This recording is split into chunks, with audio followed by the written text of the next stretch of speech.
अस्सलाम वालेकुम नाजरीन, आज 2 दिसंबर है। 14 बड़ी खबरें आप लोगों के सामने रखूंगा। Anti narcotics task force highly professional बंदे हायर ਕੀਤੇ ਨੇ, ਚਾਹੇ ਉਹ ਲਾਅ ਅਫਸਰ ਹੋਣ, ਚਾਹੇ ਉਹ ਫੋਰੈਂਸਿਕ ਦੇ ਹੋਣ, ਚਾਹੇ ਹੋਰ ਜਾਂਚ ਦੇ ਅਧਿਕਾਰੀ ਹੋਣ, ਤੇ ਆਪਣੀ ਹੋਣਗੇ ਇਹਨਾਂ ਦੇ। पंजाब सरकार में है नशे के खिलाफ जीरो टॉलरेंस। पंजाब सरकार का एक और कठोर कदम। शिकायत दर्ज करवाने के लिए मैसेज करें 9779100200 पर। नशे के खिलाफ हमारा साथ दें। सुबह के 6 बजे हैं और तमाम बड़ी खबरें आप लोगों के सामने होंगी। आज कोई हेडलाइन आप लोगों के साथ साझा नहीं करूंगा, पर अपील करूंगा तकरीबन 1000 लोग कमेंट बॉक्स में आकर के मेरी मां के लिए दुआ करें कि मेरी मां को अल्लाह ताला जन्नतुल फिरदौस में आला से आला मकाम अता फरमाए। क्योंकि दोस्तों, लाइफ में कुछ पल ऐसे आते हैं जिन्हें आप अपनी आखिरी सांस तक भूल नहीं पाते, और मुझे लगता है कि आप मेरा परिवार हैं, इसलिए ये तमाम बातें आज इस वीडियो में आप लोगों के साथ साझा कर रहा हूं।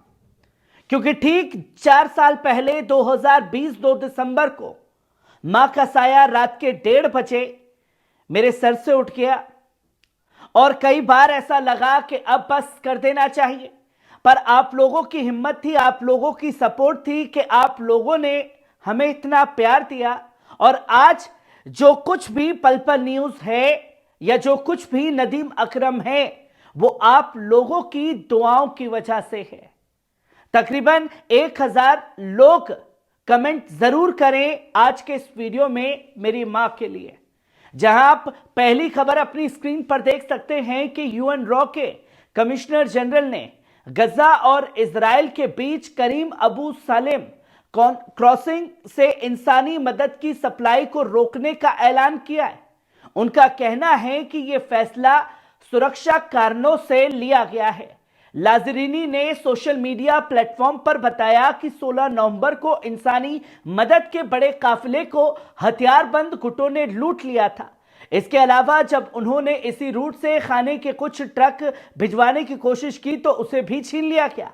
इजराइल और गजा के बीच जारी तनाव और बढ़ती हिंसा ने न सिर्फ वहां के हालात को खराब किया है, बल्कि इंसानी मदद की सप्लाई में भी रुकावटें पैदा करती हैं। यूनाइटेड नेशंस की इस घोषणा के बाद यह सवाल उठता है कि गजा में रह रहे लाखों फिलिस्तीनियों की जिंदगी अब कैसे बचेगी। वहीं आप दूसरी खबर अपनी स्क्रीन पर देख सकते हैं। ईरानी सदर मसूद पिजाशकिन का बयान।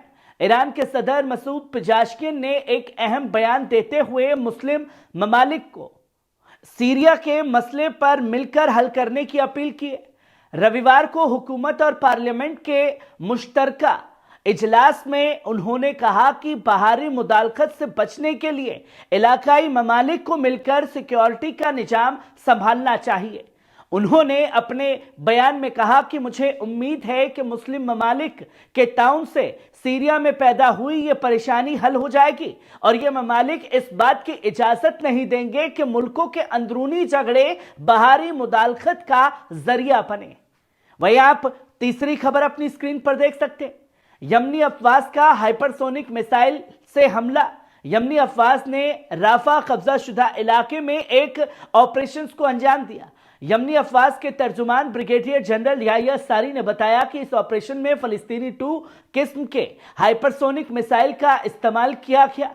यह मिसाइल अपने निशाने पर कामयाबी से वारदात कर चुका है। जनरल याहिया सारी ने इस ऑपरेशन को गजा में मजलूम फलस्तीनी अवाम और उनकी मजम्मती तहरीक के साथ यकजहती का इजहार बताया है। उन्होंने साफ किया कि इजरायली दुश्मन की गजा किए जा रहे मजालिम के जवाब में यमनी अफवाज ने फैसला किया है कि वो अपने मिलिट्री ऑपरेशंस को और तेज करेंगे। इसमें मिसाइल और ड्रोन का भरपूर इस्तेमाल होगा। ये ऑपरेशन सिर्फ यमनी अफवाज का फर्ज नहीं, बल्कि उनका दीन, अखलाक और इंसानी जिम्मेदारी है कि वो गजा के लोगों में कि जैसे भी हो मदद करें। वहीं आप चौथी खबर अपनी स्क्रीन पर देख सकते हैं। इजरायली पुलिस वजीर इतमार बिन गेविर ने नया हुक्म जारी करते हुए पुलिस को मसाजिद से अजान के इस्तेमाल होने वाले लाउड स्पीकर जब्त करने का हुक्म दिया है। खासतौर पर यह कार्रवाई 1948 के कब्जाशुदा इलाकों में मौजूद फिलिस्तीनी शहरों की गई जाएगी। इजरायली मीडिया के मुताबिक बेन गिविर ने कहा कि अजान की आवाज से शेल्टर्स को परेशानी होती है, साथ ही अगर लाउड स्पीकर जब्त नहीं किए जा सके तो जुर्माना लगाने का भी हुक्म दिया गया है।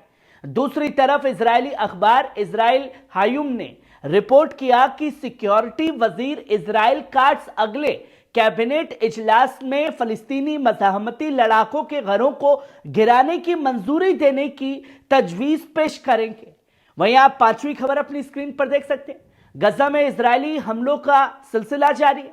गजा पट्टी पर इजरायली फिजाई हमलों और तोपखाने की गोलीबारी ने एक बार फिर कहर बरपाया है। मकानों और बेघर लोगों को पनाह गाहों को निशाना बनाते हुए हमलों में दर्जनों मासूमों की जान चली गई। ताजा रिपोर्ट्स के मुताबिक बीते 24 घंटे में गजा में शहीदों की तादाद बढ़कर 100 से ज्यादा हो गई है, जबकि कई लोग जख्मी भी हुए हैं। खासतौर पर खान यूनिस में की गई फिजाई हमलों में 19 लोगों की मौत हो गई है। इनमें 2 मासूम बच्चे भी शामिल हैं जो एक टेंट में पनाह लिए हुए थे। इस टेंट को इजरायली हेलीकॉप्टर ने निशाना बनाया। यह टेंट जबरन बेघर किए गए परिवारों के लिए था और अल मवासी इलाके के जुनूबी हिस्से में मौजूद था। वहीं आप छठी खबर अपनी स्क्रीन पर देख सकते हैं। जेनिन में शदीद झड़पें। जेनिन के मशारिक हिस्से में वाक़े सिर गांव पर एक बार फिर झड़पों का मरकज बना हुआ है। रविवार को फलस्तीनी और इजरायली कब्जा अफवाज के बीच शदीद टकराव हुआ है। हमले में कई मुताबिक इजरायली अफवाज ने अल जालमा और डेटिन चेक पॉइंट से मिलिट्री रेन पॉइंट्स भेजते हुए सिरगांव पर कूच किया। ये झड़पें सिर पहाड़ के इर्द गिर्द तब शुरू हुई जब इजरायली फिजाई हमले में एक गाड़ी को निशाना बनाया गया। इसके अलावा कब्जा अफवाज ने गांव के एक मकान का घेराव किया जहां धमाकों और फायरिंग की आवाजें सुनाई थी। मरासलीन के बाद बताया गया कि इजरायली अफवाज ने पूरे गांव को मिलिट्री जोन करार देते हुए अब भी मकान का घेराव जारी रखा हुआ है। वहीं आप 7वीं खबर अपनी स्क्रीन पर देख सकते हैं। यूक्रेनी फौज का भारी नुकसान। डोनेस्टिक पीपल्स रिपब्लिक दूसरे मरकजी इलाकों में रूस और यूक्रेन के दरमियान जंग अपने शदीद मरहले में पहुंच गई है। रविवार को डोनेस्टिक में हमला करते हुए यूक्रेनी अफवाज को भारी नुकसान पहुंचाने का काम इजराइल द्वारा किया गया है। रूस ने भी रूसी वजारत के बयान के मुताबिक साउथ और सेंटर मिलिट्री ग्रुप्स ने मिलकर इलिंका और पोत्रेका के इलाकों में आजाद कराया है। वजारत का कहना है कि साउथ ग्रुप की यूनिट्स ने इलिंका पर कब्जा किया, जबकि सेंटर बैटल ग्रुप्स को पेट्रोवोका पर कामयाबी मिली। इन इलाकों पर कब्जा रूस की स्ट्रेटेजिक परेशानी को मजबूत करने की एक और बड़ी कोशिश मानी जा रही है। इसके अलावा रूसी वजारत ने दावा किया कि बीते 24 घंटे में यूक्रेन के मुदालखित मोर्चे पर 1565 फौजी 24 घंटे के अंदर मारे गए हैं। वहीं आप 8वीं खबर अपनी स्क्रीन पर देख सकते हैं। तुर्की के वजीर खारजा हाकान फिदान और इराक के वजीर खारजा फुआद हुसैन के बीच रविवार को अहम बातचीत हुई। यह बातचीत सीरिया में बढ़ते हुए तशद्दुद और हालात की संगीनियों के मद्देनजर की गई।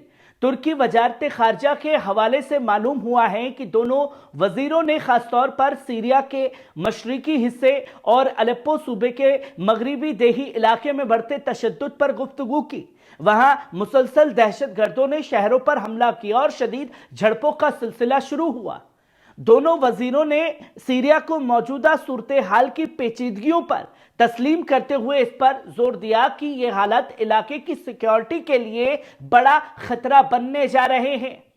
वहीं आप 9वीं खबर अपनी स्क्रीन पर देख सकते हैं। इजरायली साबिक वजीर दिफा मेशो का बयान सामने आया जिस पर बवाल मचा है। इजराइल में साबिक वजीर दिफा मोशे यालोन के बयान ने सियासी तूफान खड़ा कर दिया है। यालोन ने हाल ही में गजा पट्टी में इजरायली कब्जा हुकूमत पर वॉर क्राइम्स और नस्ली सफाई के संगीन इल्जाम लगाए हैं। इजरायली वजीर आजम बेंजामिन नेतन्याहू की पार्टी लिकुड और उनके हमनवा नेताओं ने यालोन के खिलाफ सख्त नाराजगी का इजहार किया है। लिकुड पार्टी ने बयान दिया कि यालोन बहुत पहले ही अपनी राह खो चुके हैं। उनके ये बयान इंटरनेशनल क्रिमिनल कोर्ट्स और इजराइल के दुश्मनों के लिए एक इनाम के बराबर है। वहीं आप 10वीं खबर अपनी स्क्रीन पर देख सकते हैं। सीरिया अफवाज की बड़ी कामयाबी। सीरिया की अफवाज ने हमा और इदलिब के इंतजामी सरहद पर अहम इलाकों को दहशतगर्दों से आजाद करवा लिया। यह कामयाबी इलाके के मुहत्तखर करने की कोशिशों में एक बड़ी जीत मानी जा रही है।